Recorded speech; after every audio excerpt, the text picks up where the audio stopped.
And then Larry has the floor. Thank you. Thank you. Uh, I am the Chief Veteran Service Officer here at the National Office of Vietnam Veterans of America. And as a service officer, uh, I am, as well as the other VSOs who are working with me and with whom I'm also working, we're responsible for assisting Vietnam veterans, specifically right now, Vietnam veterans, in navigating the Veterans Affairs benefit system by representing them in claims for disability compensation, pension, health care, and other eligible benefits, and helping them gather the necessary documentation that's required, as well as advocating on their behalf throughout the entire claims process. What we do first is, in order to access their records, the VA records, is ask them to complete a VA Form 21-22, which gives us power of attorney to look at their VA file and also look at the medical evidence that they may be presenting along with a claim. Our key responsibilities that I was alluding to is preparing and submitting the VA benefits claim on behalf of the veteran, gathering medical records, letting them know how to get the medical records from private doctors, in fact, getting their service records and other supporting evidence. Claim advocacy. We represent the veterans at VA hearings and appeals to ensure that claims are properly evaluated and advocating for the most favorable outcome. Benefit education, informing veterans about their potential eligibility for various VA benefits and explaining the claims process again thoroughly, asking them for nuances such as when did you begin service, when did you end service, were you injured in service, did you receive treatment while you were in service for those injuries that you may have received while in service, or most importantly, did you go into the military with any injuries that were aggravated by your service, which would entitle them to VA compensation as well. We also are responsible for case management. We manage individual veterans' cases. We track the claim process, and we communicate updates to the veteran. When we get information from the VA that they may not have or they may not understand, we will go online with them or speak to them directly or have them come into the office, and we'll try to explain or expound upon what VA has actually asked of them or what VA has decided in their favor or against them in terms of the claims they may have filed.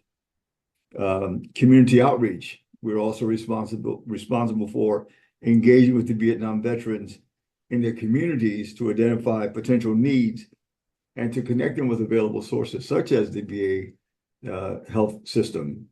A lot of as Kenny was alluding to, they're veterans who have no service-connected disabilities whatsoever, 20 years in service, never knowing that they were even entitled to a claim.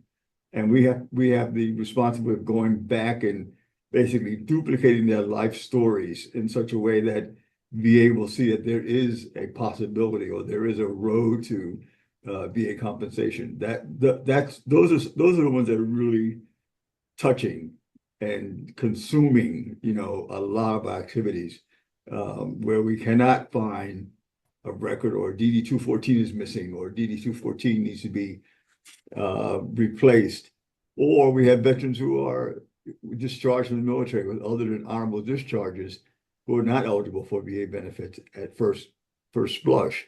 And what we do is we advise them to go to the military board, which for the service in which they serve, and to seek an upgrade in that dishonorable discharge or other than honorable discharge. All very time consuming, all very intricate processes, and which can have a very positive effect at the end. But again, time, a claim could take anywhere from a year to 3 years or 4 years, depending upon what the claims are actually seeking, and also whether or not VA has decided in the first instance to deny the claim, And then the veteran is bound to appeal. We encourage them to appeal the decision if there's other evidence that has not been submitted. For instance, a lay statement from a family member or a friend or another service member who served alongside that person or who knows that person's military history, to present a lay statement, that statement enter the system into the person's claims folder as additional evidence for VA to take another look at it, to hopefully make a better decision, a decision that would be, in fact, compensate the veteran. And that is, in essence, what we do as veteran service officers, which is what Kenny, myself, and the other members of the team here at Vietnam Veterans of America are involved in on a daily basis. And I'm ready for any questions if there are any, or if you want to wait. No, that's wonderful. Any questions right now?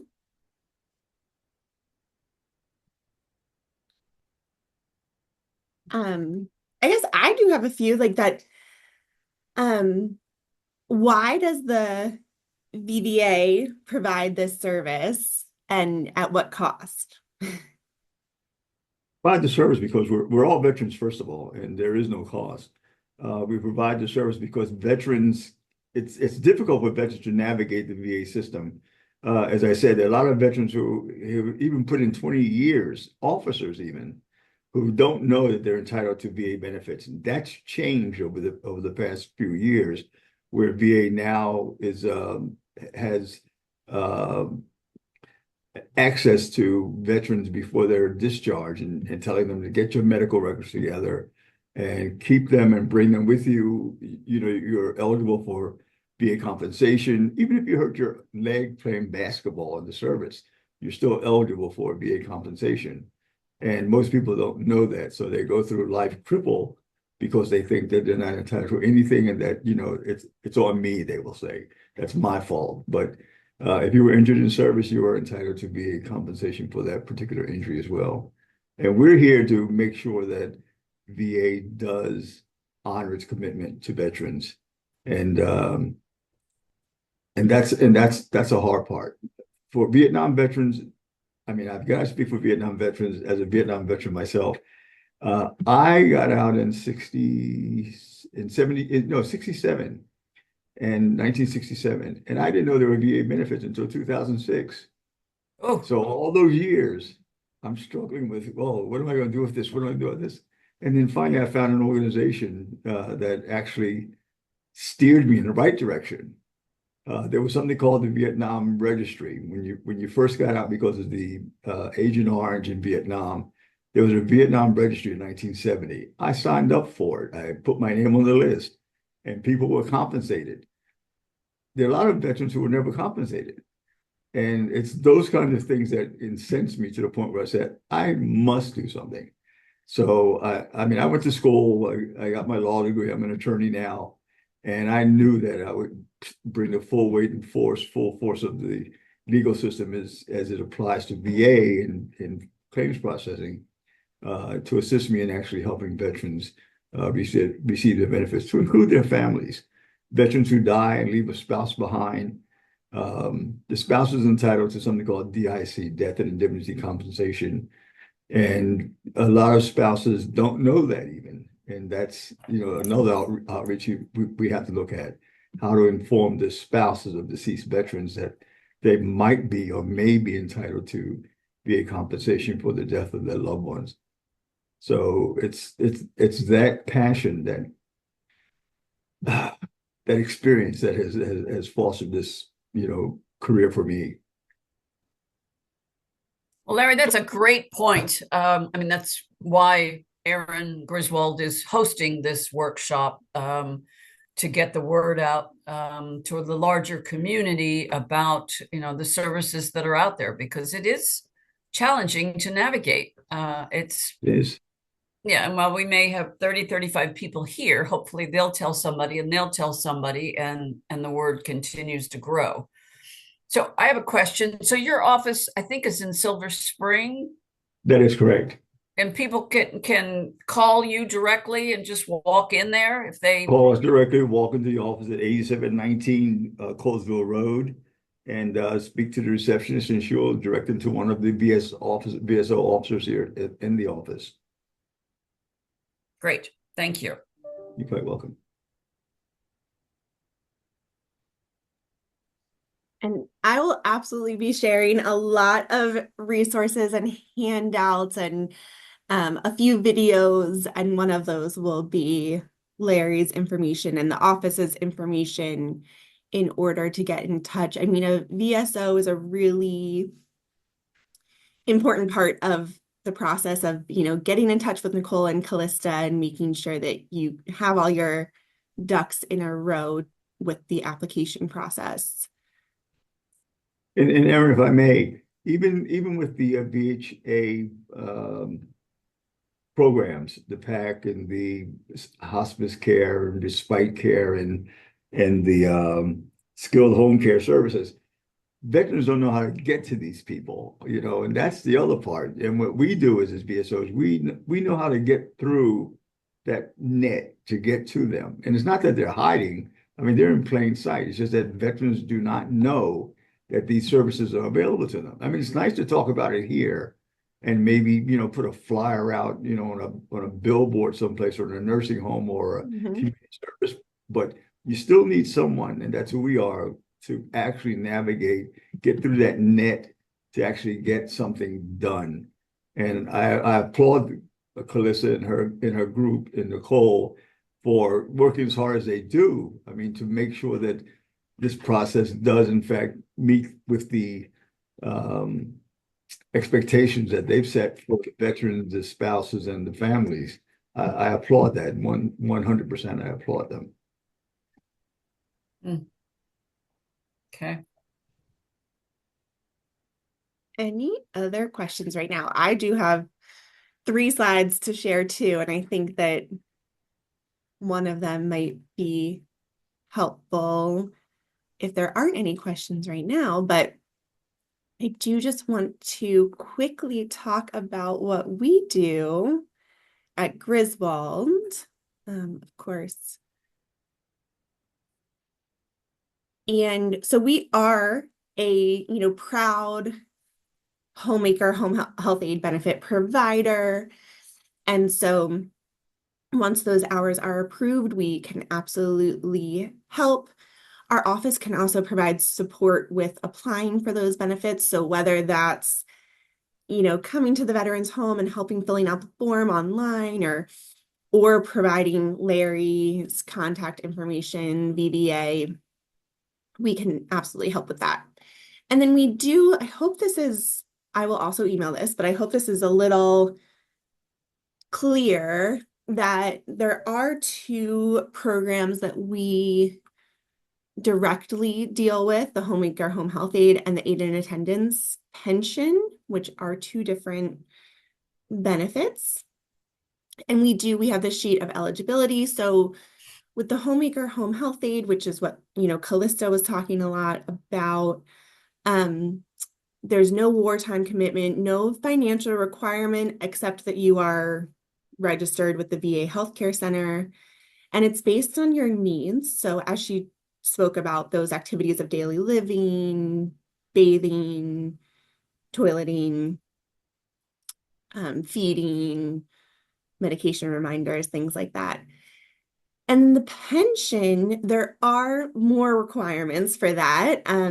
It can be for a surviving spouse, but there is an asset requirement as of right now. The assets are no more than $129,094. And one of the following health conditions must be met. You need help performing daily functions. Again, those bathing, dressing, help with activities of daily living. You're bedridden, or the veteran or surviving spouse is bedridden or living in a nursing home, or their eyesight is limited. I'm sure there are many different requirements that, again, kind of those experts would know, but these are the basics. And that is an increased monthly pension that is, paid out to the qualified veteran spouses or surviving spouse. And I guess, so I really want to hear if there's any questions from the group, because I think that there's been lots of good information. Any questions? If there aren't, I can keep going.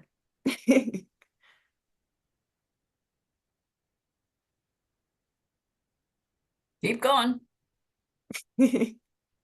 Okay, I know. Anyone take yourself out off mute next 10 seconds? Because I guess as I have the screen, um,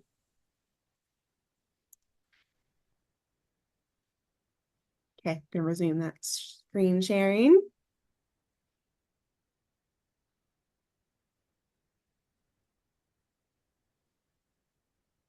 Um, we do have an exciting new virtual program that is also offered to our veterans free of cost, or yeah, for free, complimentary.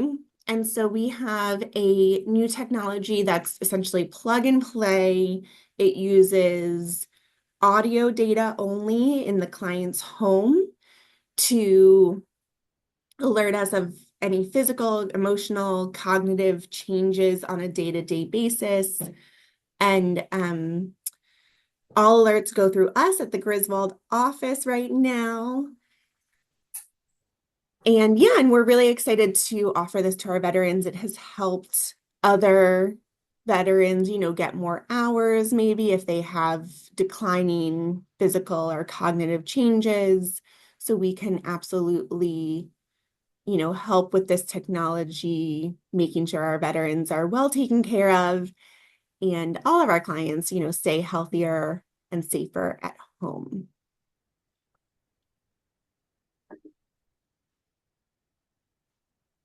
And so with that, I really will open up for any questions. I definitely have a few others if a few other questions I have written down if there are none right now. Erin, what is that program called that has the audio listening and sort of the artificial intelligence support program? Yeah. Sensi is our 24/7 care companion is what we're calling it. Yeah, that's pretty fantastic to be offered complimentary to help assist somebody at home alone, particularly. Yes. It uses, sound effects, crashes, calls for help, even if someone's complaining of chest pain, things like that. And we do currently have veterans who are enrolled in this technology, and we're helping them stay healthier at home. Um, hey, so I do have a little bit of question about Sensi, if anything. Sure. I'm with Assisting Hands Potomac, and curious, is there a way to use Sensi? Like, how did you come to start using it for yours, for Griswold? Yeah, absolutely. So I can definitely get in touch with you offline, but I mean, essentially, we've launched it about 2 months ago. And so we've offered it to all of our clients, both veterans and non-veterans, as a kind of standard of service with us, with Griswold here in Montgomery County, and, gone from there. So yeah, we can Perfect. definitely connect offline about kind of the technology and how we started. Of course, thank you. Yeah.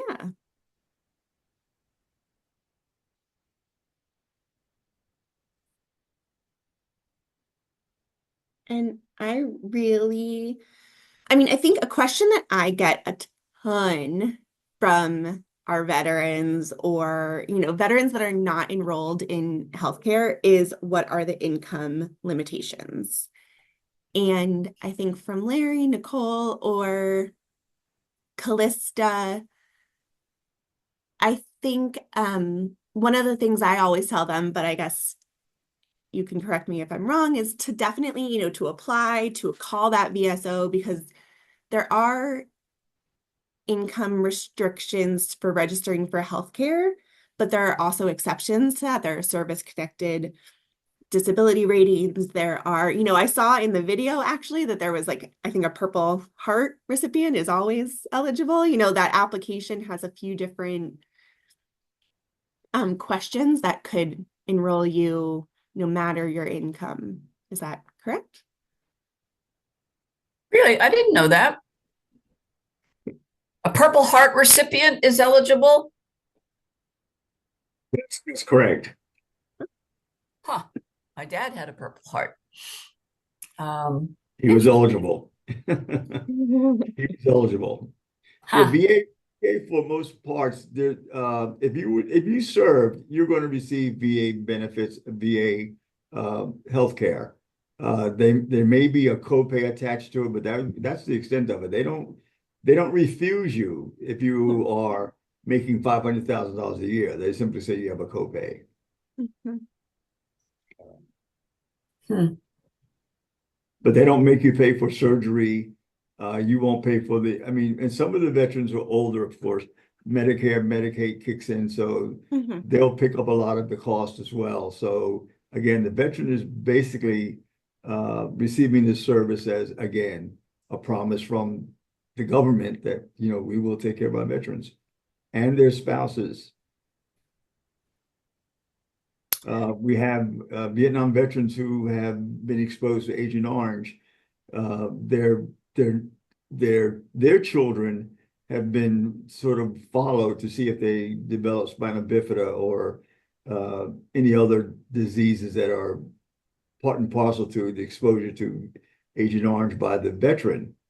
And now there's legislation that's being talked about that will also provide for the grandchildren of the veteran who has been exposed to Agent Orange, because they found there's some disabilities that sort of pass through the genetic line and go all the way down to the grandchildren. So again, VA will cover this for no cost to the veteran or to the veteran's family. Aaron, or I'm not sure who to address this question to, but I had also read that the veteran can use the medical expenses that they've paid out of pocket to reduce their annual income. So if somebody was a late comer finding out about benefits, they can safely use those expenses to reduce their annual income. Is that true? It's 5% of whatever the expense, 5% of those out-of-pocket expenses would go towards reducing their total income level or their asset level. Only 5% of it? 5%. Okay. Not all of it. Not all of it.